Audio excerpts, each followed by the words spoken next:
Welcome to day 4 and 5 of Vlogmas. We're gonna cover 2 days and 1 video today because I can't lie to y'all, I tried to film yesterday, but I just started my period and I felt like death. Welcome to day 4 of Vlogmas. I feel like I just got hit by a truck and it just was not happening. But today I'm feeling 1,000 times better. So I have a video I'm super excited to share with you today. If you're looking to level up your mindset and your self-concept in 2024, this video is going to be amazing for you. So I'm sure you read the title. You already know what we're gonna be doing today, which is an affirmation writing workshop. So today we're gonna sit down and we're gonna write some powerful AF affirmations that you can use in 2024 and actually every year for the rest of your life. Affirmations are wonderful for shifting your mindset and allowing you to view yourself in a perspective that's a lot more empowered. And I love using them as part of my self-development and spirituality practices. I could spend all day talking about the benefits of affirmations, but I'll just include one short little explanation here in case you're not as familiar with them. And then we'll dive right into all of the juicy goodness I'm going to share with you today. Oh, and before I forget, if you haven't subscribed yet, make sure you go ahead and do that so you don't miss any future videos. I'm going to be making lots of content on how you can level up in 2024, so make sure you stay tuned. First, let's talk about what an affirmation actually is. You've probably heard this phrase before if you've actually been on the internet at all, because it's a very popular technique that people use in order to shift their mindset. All an affirmation is a positive statement that's used to challenge a negative thought or belief. So you can use affirmations as tools to shift your self-concept and view yourself in a whole new light. And that's very important if you want to level up because that's going to really help you step into the highest version of yourself that you want to achieve. So just for a second, I want you to imagine your next level self, how they look, how they talk, how they act, things they do every day. Really visualize who that person is. Today, we're going to work on some affirmations to help you go from where you are now to who you aspire to be. And it's not about changing yourself, right? It's about stepping into a more empowered version of your current self. Think of an affirmation as like the seeds to a garden. A gardener who really takes care of their plants would be nurturing and just making sure each seed has what it needs in order to blossom into a flower, right? Cultivating your mind with positive affirmations is pretty much the same thing. The seeds are the affirmations, the water is the belief that you're infusing into them, and the sunlight is the consistent practice of the affirmations. Over time, these seeds will blossom into beautiful flowers. And this is a metaphor for your self-concept blooming and radiating positivity. Now that you have a solid mental picture of how affirmations can help you, I want to talk about how they work for a second. So really, affirmations work at the intersection of neuroplasticity and cognitive behavioral therapy, or CBT for short. You might have heard about that on TikTok. I don't know what side of TikTok you're on, but a bunch of people make videos about that. So neuroplasticity refers to the brain's ability to rewire and reorganize itself based on what you feed into it. So as you repeatedly affirm these positive statements or affirmations, you're actually creating new neural pathways that support those beliefs. CBT, on the other hand, says that our thoughts influence our feelings, which in turn influence our behaviors. So by changing our thoughts through positive affirmations, we can effectively change our feelings and behaviors to align with the new self-concept that we're aspiring to. So viewing affirmations through the lens of CBT and neuroplasticity, you can understand how they work and how they can really make a massive change in your life. So if you've gotten this far and maybe you're not as familiar with affirmations, you might be wondering why they're so important. Like, why is it so important to have a positive self-concept and a beneficial one in the first place? Viewing ourselves negatively, seeing ourselves as incapable or incompetent, or any of these negative things, that can prevent us from reaching our full potential in life, or pursuing things that we care about, or doing things that align with our desires, pursuing the lives that we really want. Through affirmations, you can break through whatever limiting beliefs you have to actually create the life of your dreams. I know that sounds cliche. I talk about creating my dream life all the time because it's something I've actually done. It's something that's totally possible for you as well. If you feel some resistance to the idea of creating your dream life, building the life of your dreams, living your best life, I invite you to take a step back and ask yourself why. Because you're so capable. You're more capable than you realize of creating the life of your dreams. I want you to realize that. Affirmations are a great place to start, by the way. So if you've ever written affirmations before, or you've watched other videos about them, you might hear things like, I'm beautiful, I'm confident, I'm capable, I'm worthy of love, success, and happiness. I choose to see the good in myself and others. I trust my inner wisdom and guidance. These are basic examples of affirmations, and they're great. There's nothing wrong with these, right? But my method for writing affirmations takes these and turns them up a notch. So I'm going to talk about that in a second, but first I want to go over the basics of writing an affirmation, just in case you've never written one before or you're not familiar with the process. And then once we nail down the basics, we can times it by 10 and get you some juicy as fuck affirmations you can use. When you're writing an affirmation, you want to write it in the present tense. In other words, you're going to be writing the affirmation as if that is already true in your current life. So what this does is it sends this powerful message to your brain that affirms the affirmation as truth in your existing life, in the present. You don't want to use future or past tense because using those tenses can create distance between your current reality and the affirmation you're using, and that'll dilute the power of it. So you want to stick with present tense affirmations to train your mind that is happening right now. That's who you are in this present moment. Next, you want to make sure you're using positive language. So you don't want to use negative words or phrases. In other words, you want to focus on what you do want versus what you don't want. So you would say, for example, I am confident, I am capable, instead of saying I am not afraid to fail, because I am not is a negative phrase. Not that it's bad, but it's just how it's phrased that's like a negative versus positive, you know what I mean? And my final basic tip for writing affirmations is to keep it personal. Use the words like I or myself to really relate the affirmation to you. So once you have these basic affirmations, then it's time to really turn up the volume on them. I'm not talking about shouting them out into the world, but you can do that if you want. But now I'm talking about how you can make these affirmations more powerful and effective for you personally. One thing you can do is use visual language in your affirmation to relate it to something more concrete. So you could say, I radiate confidence like a shining star, because then your brain will be able to process the affirmation as a visual cue instead of just a verbal or written cue. I'm personally a visual person, so this really helps me amp up the power of the affirmation and understand it on a new level. My second tip is to use emotion. Really infusing your affirmations with emotion can reinforce them. So saying, I'm overflowing with joy and gratitude for all that I've achieved. In my opinion, that's a more powerful way of saying, I am grateful for my achievements. The phrasing does matter here because you're going to be repeating this over and over again verbally and in your journal. So if you can phrase it in a way that creates more meaning for you, then that's wonderful. My third tip is to try to inspire action through your affirmations. So use action words whenever you're writing them. For example, you could say, I continuously take bold actions to achieve my goals. You're affirming the idea that you are continuously doing what it takes to achieve the life of your dreams. That's what that's saying. Instead of just saying you are something, meaning an adjective, you're saying that you are taking the action in order to make yourself that person. So that can be a powerful way to create a connection in your brain that you actually are that person that you're saying you are in the affirmation. And my final tip, which is my favorite, is don't be afraid to make it spicy. This part is something that a lot of people glaze over, and I think that's a mistake. So what I mean by this is you want to write the affirmation in a language that actually means something to you. Use words that make you feel empowered or excited. You can use slang, words that have some sort of connotation for you. These are entirely personal to you, so even if somebody else would hate your affirmation, as long as it means something to you, then that's what's important. You should use words that really light you up and evoke emotion. For example, you could say, I'm a sexy, enchanting goddess who attracts abundance and love effortlessly. If that's your vibe, cool. If not, then don't use it. The key is to write it in a way that really resonates with you. You could say, I'm the queen of prosperity, attracting wealth and success with my irresistible charm. I had some fun writing these. My camera is like overheating right now. I had to take a break because even my camera knows how fire this session is. Another affirmation you could use is I'm a powerful AF manifester who effortlessly magnetizes endless opportunities. That's basically a more comprehensive way of saying I am successful, I'm abundant, I'm a powerful manifester. So now I want you to think about yourself. Think about your goals, your dreams, your desires, your own self-concept. How can you create affirmations that align with who you aspire to be? So now let's dive into the actual workshop interactive part. I'm going to set a timer for 10 minutes and I want you to start brainstorming on these affirmations and how you can write them based on this framework that I just gave you. So I hope you have fun with this and I will chat with you in 10 minutes.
Okay, so my camera battery died yesterday.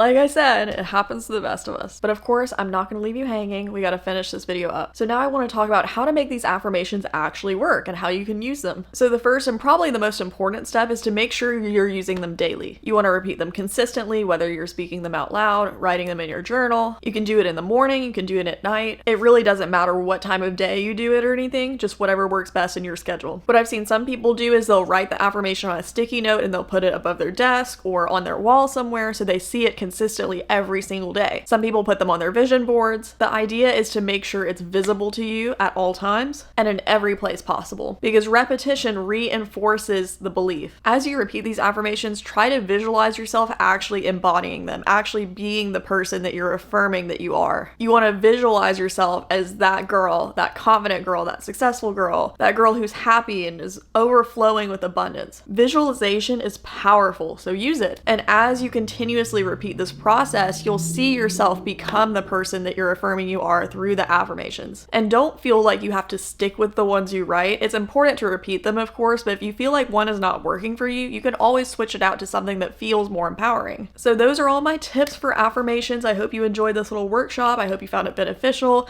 Feel free to return to it if you feel called to. Share it with your friends, share it with your family, share it with the skeptical people who don't believe in this shit. That's all I have for you today. Well, technically it's day 6, so I'll be recording a new vlog later today, but I hope you have a wonderful rest of your day. I will talk to you very soon.